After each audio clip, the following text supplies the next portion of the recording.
Oxford Bookworms Library, Stage 1. Les Miserables. Retold by Jennifer Bassett. Read by David Thorpe. Published and copyright Oxford University Press, 2012.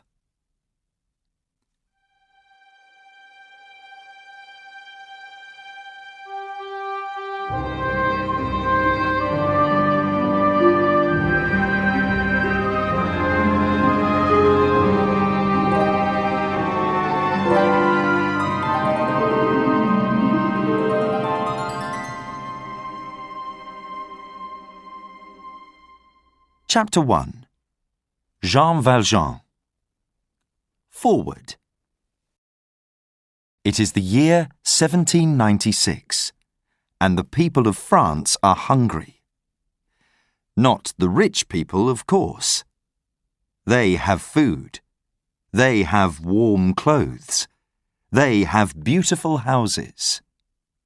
No, it is the poor people of France. Jean Valjean is one of these poor people. He is a young man, big, strong, and a good worker. But he has no work. He cannot find work. And he is hungry. He lives with his sister in the village of Brie. Her husband is dead, and she has 7 children. It is a cold, hard winter, and there is no food in the house. No bread, nothing, and 7 children. Jean Valjean is a good man. He is not a thief. But how can a man just sit there when his sister's children cry all night because they are hungry? What can a man do? He leaves his house at night and goes down the village street. He puts his hand through the window of the bakery. Crash! He takes a loaf of bread and he runs. He runs fast, but other people run faster. France is not kind to poor people. France sends Jean Valjean to prison for 5 years. After 4 years, he escapes. They find him and bring him back. They give him 6 more years. Once again, he escapes, and 2 days later, they find him. And they give him another 8 years. 19 years in prison for a loaf of bread. In 1815, when he leaves prison, Jean Valjean is a different man. Prison changes people. Years of misery, years of back-breaking work, years of cruel prison guards. These things change a man. Once there was love in Jean Valjean's heart. Now there is only hate. One evening in October, in the year 1815, there was a knock on the door of the Bishop of Digne's house. "Come in," said the bishop. The bishop was a kind man. Everyone in the town of Digne knew that. Poor people, hungry people, miserable people, they all came to the door of the bishop's house. The bishop's sister looked at the man at the door that night, and she was afraid. "Look at him," she whispered to the bishop. "He is a big man and a dangerous one. He carries a yellow card, so he was once a prisoner, a bad man." But the bishop did not listen.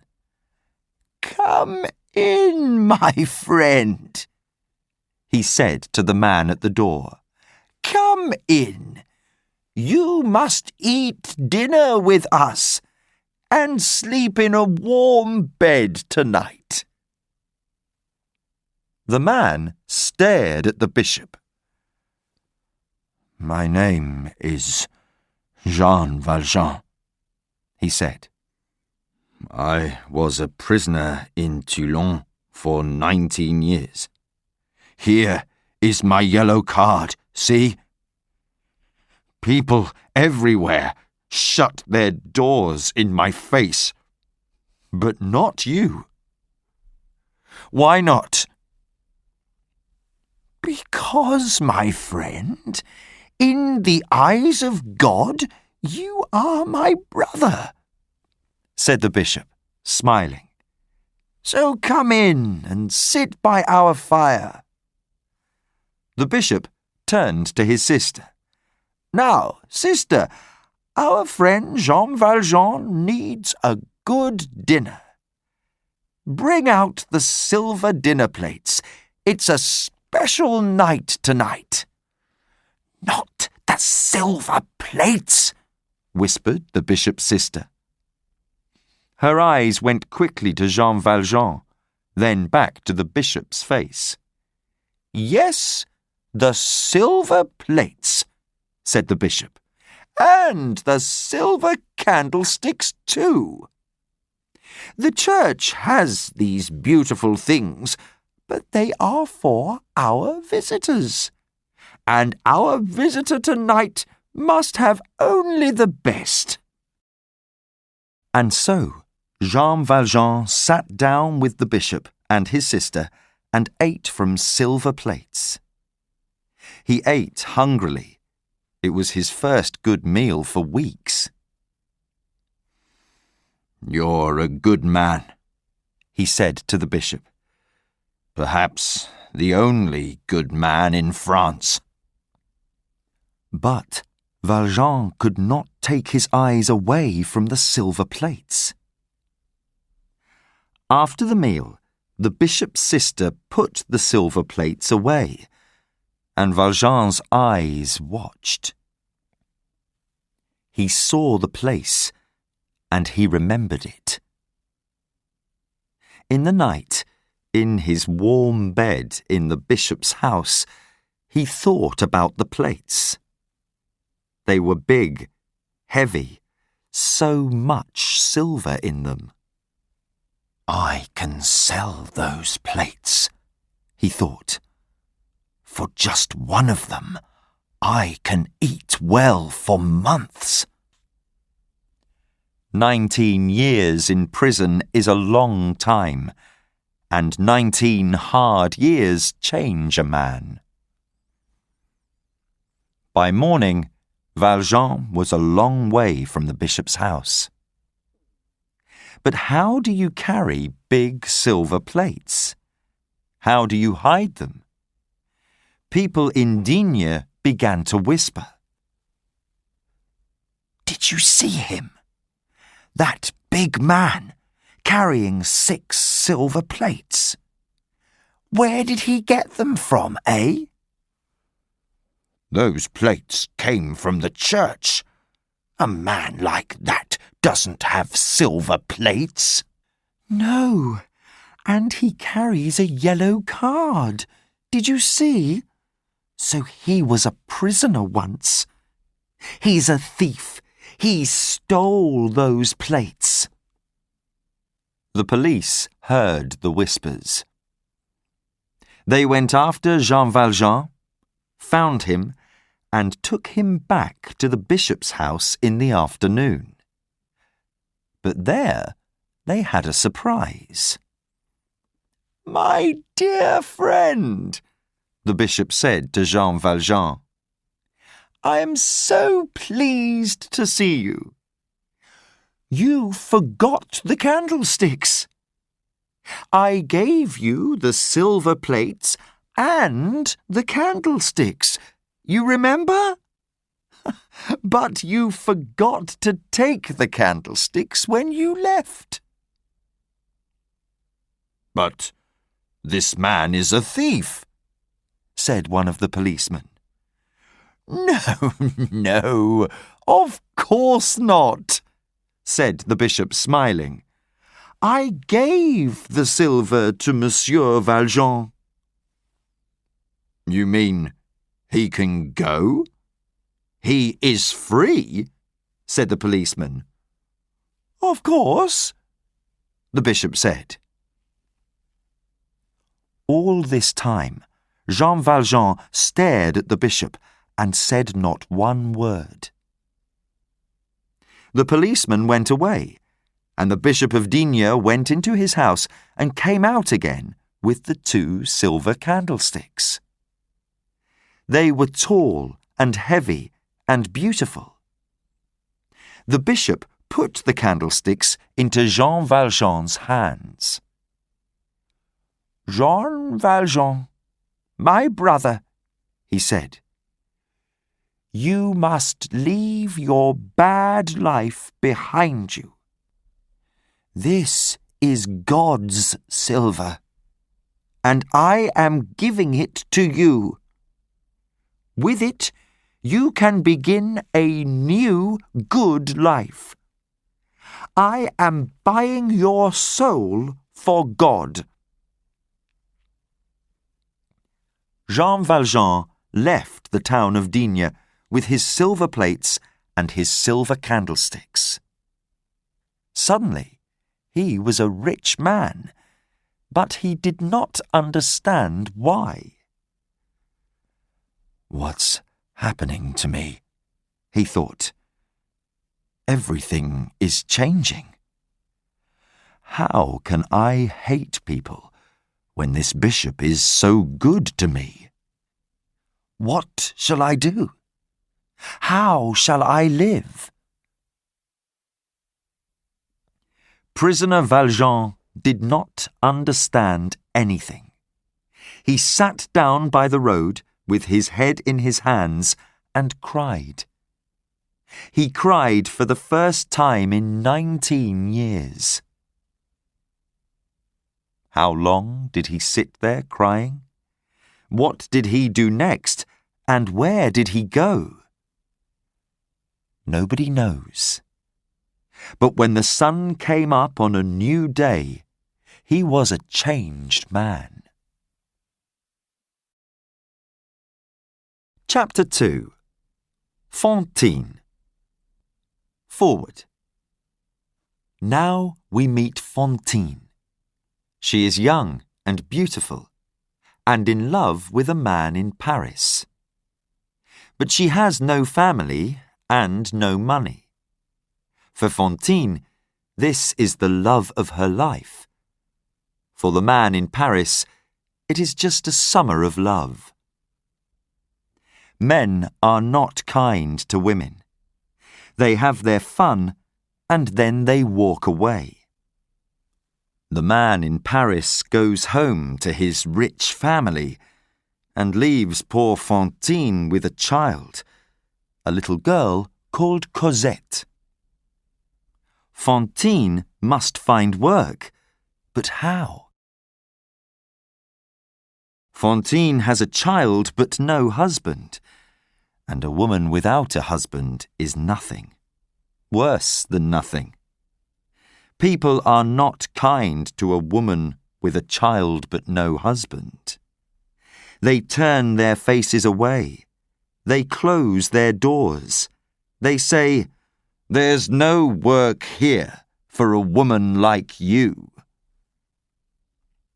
Fontine loves her daughter dearly, but what can she do?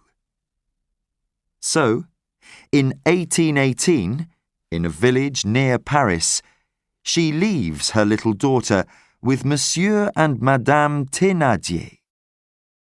They ask for 7 francs a month. Fontine pays the money, holds her daughter in her arms for the last time, and leaves. She takes the road for her hometown of Montreuil, and tears are running down her face. There is misery in her heart. Poor Fontine, poor Cosette. In Montreuil, Fontine finds work in a factory. This is the factory of Monsieur Madeleine, an important man in the town and very rich. Everybody likes him because he is a good man. He is kind to his workers, he helps people, and his factory gives many jobs to the townspeople. But who is he, this Monsieur Madeleine? Where did he come from? He arrived in Montreuil at the end of 1815. But nobody knows his family or anything about him. Fontine sent money every month to the Thénardiers. They were not good people, and they used the money for their own daughters. Poor little Cosette was a hungry, dirty, unloved child. She worked all day. She cleaned the house, she carried water, she washed the clothes. But Fontine knew nothing of this, and she worked long hours to make money for Cosette. The next year, the Thénardiers asked for 12 francs a month.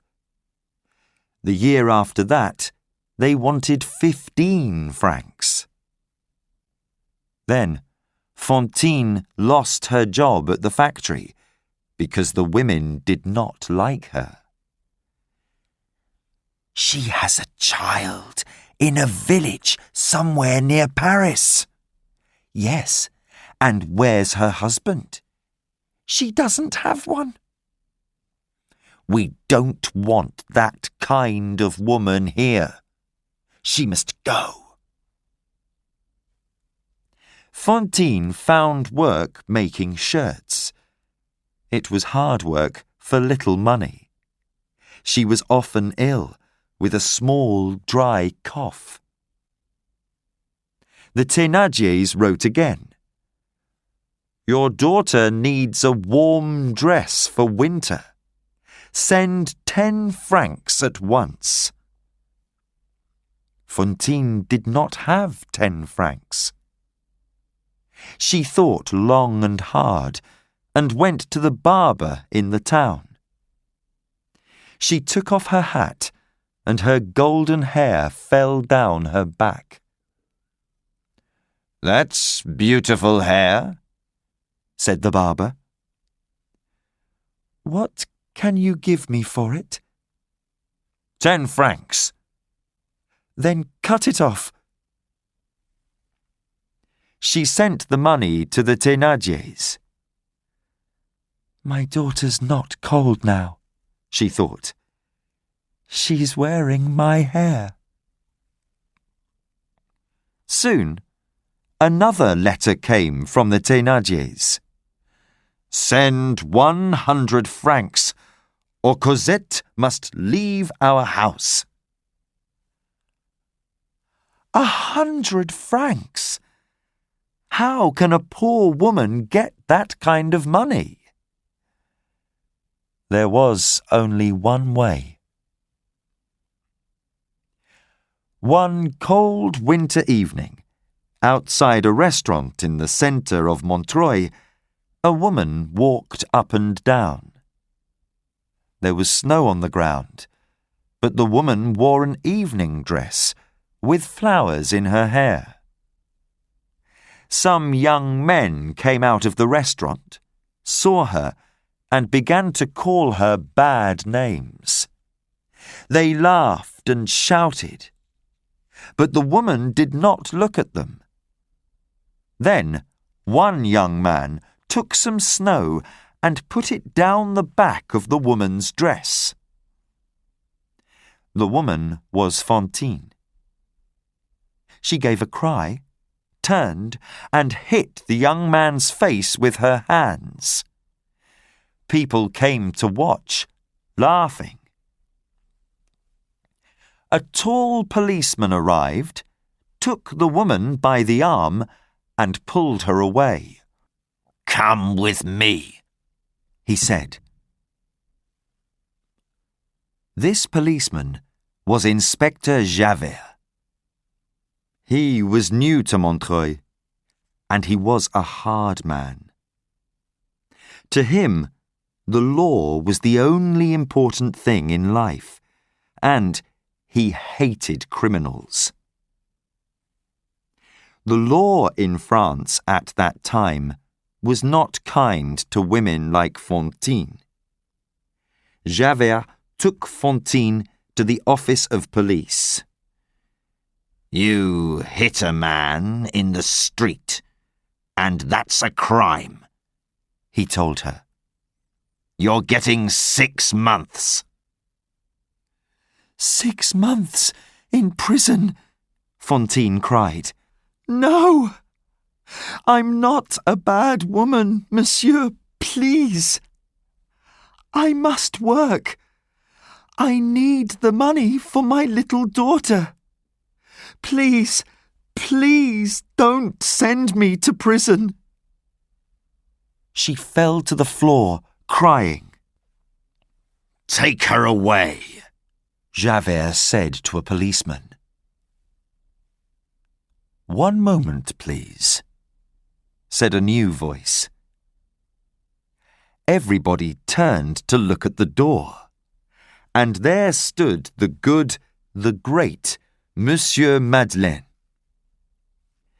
He was an important man in Montreuil. "Inspector," he said, "I was outside the restaurant too, and I can tell you the true story. The young man began the fight, and this poor woman," he looked at Fontine on the floor, "must go free. She did nothing wrong." "The woman is a criminal," said Javert angrily. She must go free," said Monsieur Madeleine. "Ask the other people at the restaurant. We all saw the same thing." Fontine stood up slowly. She began to cough, a hard, dry noise. Monsieur Madeleine took her arm gently. "My dear child, you are not well," he said. Javert's cold eyes stared at Monsieur Madeleine. "Do I know you from somewhere?" he said. "Were you ever at Toulon?" Monsieur Madeleine looked at him. His face did not change, but his eyes were suddenly very watchful. "No, I don't know Toulon," he said. Monsieur Madeleine took Fontine to the little hospital in Montreuil. She lay in bed and coughed and coughed.